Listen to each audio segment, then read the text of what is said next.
जब डैनियल वेक्सलर 17 साल का था, तब वह अपने स्कूल के लॉकर से नकली स्पोर्ट्स जूते बेचता था। लेकिन 35 की उम्र तक वह दुबई में वेंचर कैपिटलिस्ट्स के साथ डिनर कर रहा था और एक ऐसा सौदा कर रहा था जो उसकी लॉजिस्टिक्स कंपनी को वैश्विक मंच पर ले जाएगा।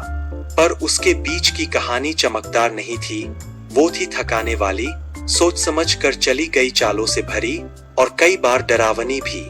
डैनियल वेक्सलर का जन्म किसी अमीर परिवार में नहीं हुआ था। न्यू जर्सी के न्यूयॉर्क में पले बढ़े डैनियल को पैसे का पहला पाठ अपनी माँ से मिला, जो हर डॉलर को खींच तान कर चलाती थी, और अपने पिता से, जिन्होंने 2008 की आर्थिक मंदी में नौकरी खो दी थी। उसने जल्दी समझ लिया, पैसा उसका नहीं जो इंतजार करे, पैसा उसका है जो पहल करे। 17 की उम्र में उसने मुनाफा कमाना शुरू किया। अली बाबा पर उसे एक सप्लायर मिला जो हूबहू दिखने वाले नकली जूते बेचता था। डैनियल ने अपनी नौकरी से बचाए गए पैसे से 10 जोड़ी मंगवाए और 2 दिन में सब बिक गए। उसने दोबारा ऑर्डर किया, फिर दोबारा, और फिर पकड़ा गया। अनधिकृत व्यावसायिक गतिविधि के लिए उसे स्कूल से सस्पेंड कर दिया गया। लेकिन दिमाग में एक बात बैठ गई, लोग असली चीज नहीं चाहते, वे वैसी चीज चाहते हैं जो असली जैसी दिखे। यही सोच उसकी पूरी उद्यमशीलता की नींव बन गई। अक्सर जो मूल्य दिखता है वही असली मूल्य बन जाता है। स्कूल के बाद डैनियल ने कॉलेज नहीं किया, विद्रोह में नहीं बल्कि वास्तविकता में। मैं उन प्रोफेसरों को पैसे क्यों दूं जो खुद कभी बिजनेस नहीं चलाए, उसने कहा। वह फर्नीचर डिलीवरी का काम करने लगा और वहीं उसे एक बहुत बड़ी दिक्कत दिखी। छोटे व्यापारी सस्ते और भरोसेमंद डिलीवरी विकल्प नहीं खोज पा रहे थे। यहीं से जन्म हुआ बोल्टलाइन लॉजिस्टिक्स का। 23 साल की उम्र में डैनियल ने अपनी जमा पूंजी $8,200 से बोल्टलाइन की शुरुआत की। आइडिया सरल था, एक ऐसा डिजिटल प्लेटफॉर्म जो छोटे व्यापारियों को लोकल ट्रक चालकों से जोड़ सके, उबर की तरह, लेकिन कार्गो के लिए। पर दिक्कत ये थी, कोई ध्यान नहीं दे रहा था। ऐप खराब था, ड्राइवर समय पर नहीं आते थे, ग्राहक गुस्से में थे। डैनियल ने हर ऑर्डर का पैसा अपनी जेब से वापस किया। कई महीनों तक वह इंस्टेंट नूडल्स खाकर जिंदा रहा। गर्लफ्रेंड ने साथ छोड़ दिया। मकान मालिक ने घर खाली करने की धमकी दी। लेकिन उसने एक चीज सीखी जो हर सफल उद्यमी को समझनी पड़ती है, पिवट, दिशा बदलना असफलता नहीं, परिष्करण होता है। उसने यूक्रेन से एक फ्रीलांस डेवलपर को हायर किया और पूरा ऐप फिर से बनवाया। बिजनेस मॉडल बदला, अब ड्राइवरों को नेटवर्क में जुड़ने के लिए एक सिक्योरिटी डिपॉजिट देना होता था। इससे जिम्मेदारी बढ़ी।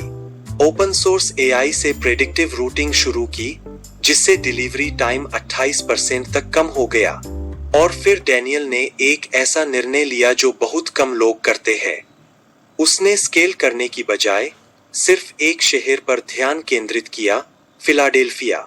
6 महीनों में बोल्टलाइन ने 12 डेली ऑर्डर से 400 तक छलांग लगाई। 29 की उम्र में उसे सीरीज फंडिंग मिली, $6.5 मिलियन सिलिकॉन वैली से। उसका पिच लाइन था, हम फेडेक्स से मुकाबला नहीं कर रहे, हम उस $250 अरब डॉलर के बाजार को कवर कर रहे हैं जहां फेडेक्स नहीं पहुंच सकता। बात जम गई। हेडक्वार्टर को ऑस्टिन, टेक्सास शिफ्ट किया, कम टैक्स और बढ़ती टेक टैलेंट की वजह से। कोई लग्जरी ऑफिस नहीं। हर हायर से सिर्फ 2 सवाल पूछे जाते थे, आपने जिंदगी में क्या असफलता झेली है, आपने उससे क्या सीखा। 33 की उम्र तक बोल्टलाइन 17 अमेरिकी शहरों में काम कर रहा था। अमेज़न ने खरीदने का ऑफर दिया, डैनियल ने मना कर दिया। अगर आप सिर्फ बेचने के लिए बना रहे हो तो मकसद कभी लंबा नहीं टिकता।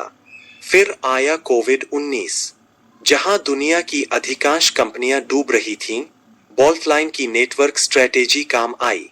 डिसेंट्रलाइज्ड सिस्टम की वजह से वे वहां डिलीवरी कर पा रहे थे जहां बड़े खिलाड़ी फेल हो रहे थे। 2022 तक कंपनी का रेवेन्यू 3 गुना हो गया। फॉर्चून 500 कंपनियां उनके पास आने लगीं। डैनियल अब हसलर नहीं था, वो एक लॉजिस्टिक्स इनोवेटर बन चुका था। फिर डैनियल ने सबसे बड़ा कदम उठाया, बोल्ट लाइन अफ्रीका। 2023 में उसने बोल्ट लाइन अफ्रीका लॉन्च किया। नाइजीरिया, केन्या और घाना में लोकल उद्यमियों के साथ मिलकर उनकी लॉजिस्टिक्स जरूरतों के लिए तकनीक विकसित करना। विश्व बैंक के अनुसार 2030 तक अफ्रीका का लॉजिस्टिक्स बाजार $380 बिलियन तक पहुंच सकता है। डैनियल जानता था कि यह जोखिम भरा है, लेकिन उसने हमेशा कहा, अगर तुम तब तक इंतजार करोगे जब तक सब सुरक्षित न लगे, तो तुम लहर मिस कर चुके हो। 2025 में बोल्ट लाइन की वैल्यूएशन $1.2 बिलियन तक पहुंच गई। और डैनियल, वो अब भी 2014 की टोयोटा कैमरी चलाता है, हफ्ते में 80 घंटे काम करता है और हर शुक्रवार को खुद ग्राहकों की शिकायतें पढ़ता है। क्यों? क्योंकि उसे खुद को याद दिलाना पसंद है। वो वही लड़का है जो कभी जूते बेचता था, नकली सही पर जरूरत के असली जवाब देता हुआ। डैनियल वेक्सलर की कहानी से सीख, जो दिखता है वही बिकता है। असफलता अक्सर अंत नहीं, डाटा पॉइंट होती है। बहुत जल्दी स्केल करना पैसे की कमी से भी ज्यादा खतरनाक है। पिवट विकास, उभरते बाजार सिर्फ मौका नहीं, जिम्मेदारी भी है। जब मकसद साफ हो, तब पैसे से परे भी ताकत मिलती है।